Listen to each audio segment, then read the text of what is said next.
നമ്മൾ വീണ്ടും അവിടെ ആറാലുംമൂട്ടിലെ ആ വീട്ടിലേക്ക് പോവുകയാണ്. അവിടെ എല്ലാ ഒരുക്കങ്ങളും പൂർണ്ണമായിരിക്കുന്നു. നമുക്ക് ദൃശ്യങ്ങൾ കാണാം.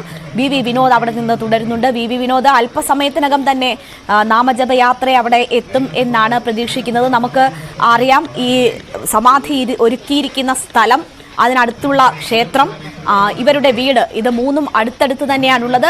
വീട്ടിൽ കുറെ അധികം ആളുകളെ നമുക്ക് കാണാം. അവരൊക്കെ ക്ഷണിക്കപ്പെട്ട് എത്തിയവരാണോ അതോ ഈ വിവരം അറിഞ്ഞ് വാർത്തകളിലൂടെ കണ്ടൊക്കെ അങ്ങോട്ടേക്ക് എത്തിച്ചേരുന്ന ആളുകളാണോ അവിടെ കൂടുതലും ഉള്ളത്? നേരത്തെ പല എതിർപ്പുകൾ ഈ മരണവുമായി ബന്ധപ്പെട്ട് ദുരൂഹത അല്ലാതെയൊക്കെയുള്ള എതിർപ്പുകൾ ഉണ്ട് എന്ന് ഈ കുടുംബം തന്നെ ആരോപിച്ചിരുന്നു.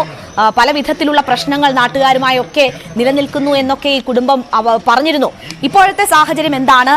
പോലീസിന്റെ ഇടപെടൽ എങ്ങനെയാണ്? വലിയ സുരക്ഷയിലാണോ മഹാസമാധി നടക്കാൻ പോകുന്നത്?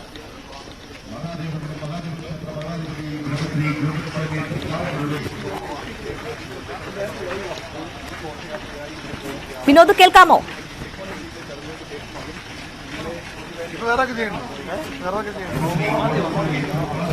വി വിനോദിലേക്ക് എത്താം. അവിടെ നമുക്ക് ദൃശ്യങ്ങൾ കാണുന്നത് പോലെ സമാധി ഇരുത്താനുള്ള എല്ലാ ഒരുക്കങ്ങളും പൂർണ്ണമായിട്ടുണ്ട്. ഋഷിപീഠം എന്ന് നാമകരണം ചെയ്ത് ആ സമാധിയുടെ, നേരത്തെ ഉണ്ടായിരുന്ന സമാധിയുടെ ഇടം വിപുലപ്പെടുത്തിയിട്ടുണ്ട്. അവിടെ പൂക്കളൊക്കെ വെച്ച് അലങ്കരിച്ചിട്ടുണ്ട്. ഇനി അവിടേക്കാണ് മൃതദേഹം എത്തിക്കുക. അവിടെ സമാധി ഇരുത്താനാണ് എല്ലാ ഒരുക്കങ്ങളും പൂർണ്ണമായിരിക്കുന്നത്. ചെങ്കൽ ക്ഷേത്രത്തിലെ മഠാധിപതിമാർ ആ ചടങ്ങുകൾക്ക് നേതൃത്വം വഹിക്കും. മറ്റ് മഠങ്ങളിൽ നിന്നും എത്തിയ സ്വാമിമാരുമുണ്ട്. അവർ കുറേയധികം പേർ ഈ നാമജപയാത്രയ്ക്കൊപ്പം ഈ മൃതദേഹത്തെ അനുഗമിക്കുന്നുണ്ട്. അല്പസമയത്തിനകം തന്നെ ഈ മൃതദേഹം ആ വീട്ടിലേക്ക് എത്തിക്കും എന്നാണ് പ്രതീക്ഷിക്കുന്നത്. നേരത്തെ വലിയ വിവാദമായ സമാന തരത്തിലൊരു വാർത്ത ഈ അടുത്ത കാലത്തൊന്നും കേരളം കണ്ടിട്ടുണ്ടാകില്ല. സ്വന്തം മക്കൾ ആരോപണ വിധേയരാകുന്ന ഒരു സാഹചര്യമൊക്കെ ഈ ഗോപൻ സ്വാമിയുടെ മരണവുമായി ബന്ധപ്പെട്ട് അവിടെ ഉണ്ടായിരുന്നു. പക്ഷേ പോസ്റ്റ്മോർട്ടം നടപടികൾ പൂർത്തിയാക്കി പ്രാഥമിക വിവരങ്ങൾ വരുമ്പോൾ അതൊരു സ്വാഭാവിക മരണം എന്ന നിലയിൽ മനസ്സിലാക്കുകയും അങ്ങനെ മൃതദേഹം ബന്ധുക്കൾക്ക് വിട്ടു നൽകുകയുമായിരുന്നു. ഇന്നലെ നിംസ് ആശുപത്രി മോർച്ചറിയിൽ സൂക്ഷിച്ചിരുന്ന മൃതദേഹം ഇപ്പോൾ തുറന്ന വാഹനത്തിൽ വീട്ടിലേക്ക് എത്തിക്കുകയാണ്. അവിടെ മഹാസമാധി ഒരുക്കാനാണ് ബന്ധുക്കൾ തീരുമാനിച്ചിരിക്കുന്നത്. ഹൈന്ദവ സംഘടനകളുടെ നേതൃത്വത്തിൽ അതിനുള്ള എല്ലാ ഒരുക്കങ്ങളും അവിടെ പൂർണ്ണമായിരിക്കുന്നു. 3 മുതൽ 4 വരെയുള്ള സമയത്ത് ആണ് ഈ സമാധിക്കുള്ള സമയം നിശ്ചയിച്ചിരുന്നത്. ഇപ്പോൾ 3:30 സമയം. നേരത്തെ ആശുപത്രിയിൽ നിന്ന് മൃതദേഹം വിട്ടുകൊടുക്കാൻ വൈകിയതിനെ മീൻസ് അവിടെ നിന്ന് ഈ യാത്ര, നാമജപയാത്ര തുടങ്ങാൻ വൈകിയതിനെ തുടർന്നാണ് ഇപ്പോൾ സമയം വൈകിയത്.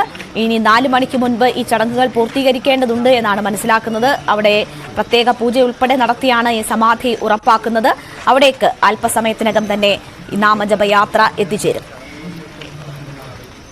വി വിനോദാണ് അവിടെ നിന്നും ചേരുന്നത്. വിനോദ്, വീടിന് ചുറ്റുമൊക്കെ ഒരുപാട് പേർ നിൽക്കുന്ന ദൃശ്യങ്ങൾ നമ്മൾ കണ്ടു. ബന്ധുക്കൾ ഒക്കെയാണോ? എങ്ങനെയാണ് അവിടുത്തെ ആകെയുള്ള സാഹചര്യം? നേരത്തെ ക്രമസമാധാന പ്രശ്നം വരെ ഉണ്ട് എന്ന് പോലീസ് വിലയിരുത്തിയ ഇടമാണ്. മറ്റ് നാട്ടുകാരുമായിട്ടൊക്കെ ചില പ്രശ്നങ്ങളുണ്ടെന്ന് ഈ ബന്ധുക്കൾ തന്നെ പറഞ്ഞ ഇടമാണ്. പോലീസ് സുരക്ഷയൊക്കെ എങ്ങനെയാണ് ഒരുക്കിയിട്ടുള്ളത്?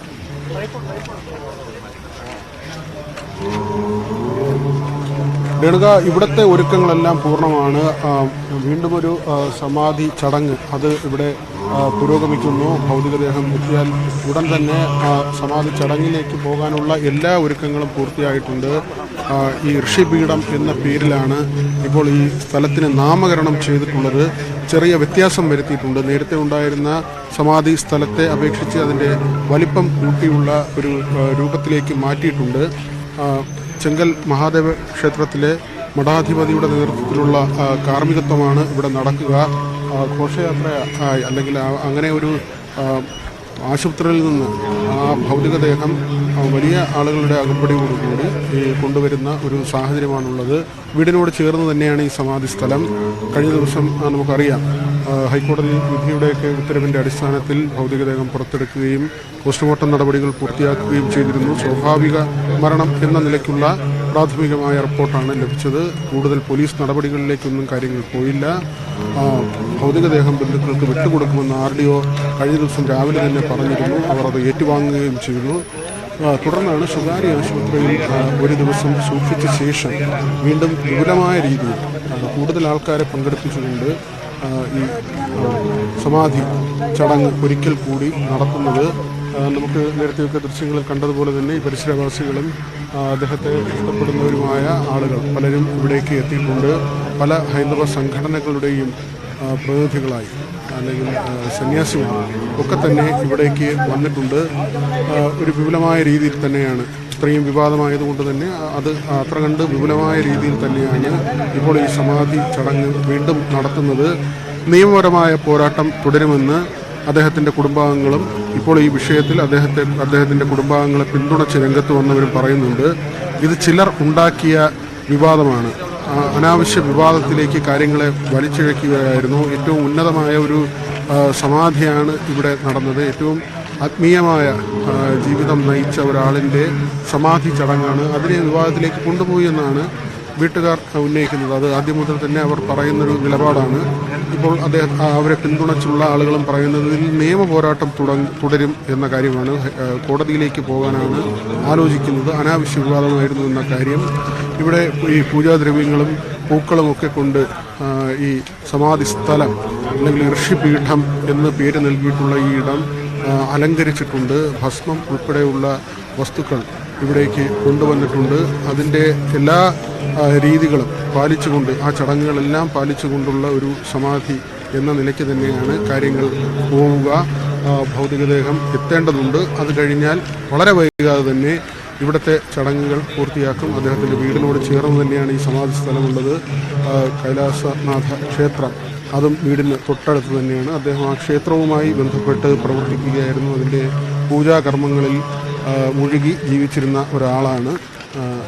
അദ്ദേഹത്തിൻ്റെ പൂർവാശ്രമത്തെക്കുറിച്ചൊക്കെ ഈ നാട്ടുകാർക്ക് അറിയാവുന്നതാണ്. അദ്ദേഹം ഈ നാട്ടിൽ തന്നെ ജനിച്ചു വളർന്ന ഒരു ആളാണ്. അദ്ദേഹം ആത്മീയ പാതയിലൂടെ പിന്നീട് സഞ്ചരിച്ച് അദ്ദേഹത്തിൻ്റെ വിയോഗമുണ്ടാകുമ്പോൾ അതൊരു സമാധിയാണ് എന്ന തരത്തിൽ ബന്ധുക്കൾ പറഞ്ഞുകൊണ്ട് തന്നെ അവർ ആ നിലപാടിൽ ഉറച്ചു തന്നെ ഇപ്പോഴും അങ്ങനെ വരുന്നു. പരിശോധനാ ഫലങ്ങൾ, ആദ്യ പരിശോധനാ ഫലങ്ങൾ വന്നപ്പോഴും അതിലൊന്നും തന്നെ അസ്വാഭാവികമായി ഒന്നും ഉണ്ടായിരുന്നില്ല. ഇൻക്വസ്റ്റ് റിപ്പോർട്ട് അതും കഴിഞ്ഞ ദിവസം തന്നെ പോലീസ് തയ്യാറാക്കിയപ്പോൾ കൃത്യമായി പറഞ്ഞതാണ് അങ്ങനെ അസ്വാഭാവികമായി ഒന്നുമില്ല എന്ന കാര്യം. ഏതായിരുന്നാലും കർപ്പൂരം ഉൾപ്പെടെയുള്ള വസ്തുക്കൾ ഇത് സമാധിയുടെ ഭാഗമായി ഉള്ള കാര്യം തന്നെയാണ്. കർപ്പൂരം ഉൾപ്പെടെ വലിയ തോതിൽ പൂരം കൊണ്ടുവന്നിട്ടുണ്ട്, ഭസ്മം കൊണ്ടുവന്നിട്ടുണ്ട്, പൂക്കൾ കൊണ്ട് ഈ ഋഷിപീഠം അലങ്കരിച്ചിട്ടുണ്ട്. ആ തരത്തിൽ ഏറ്റവും ഹൈന്ദവ വിധി പ്രകാരമുള്ള ചടങ്ങുകളിലേക്കാണ് കാര്യങ്ങൾ പോകുന്നത്. പല മഠങ്ങളിൽ നിന്നും പല ക്ഷേത്രങ്ങളിൽ നിന്നുള്ള ആചാര്യന്മാർ ഇവിടേക്ക് എത്തിയിട്ടുണ്ട്.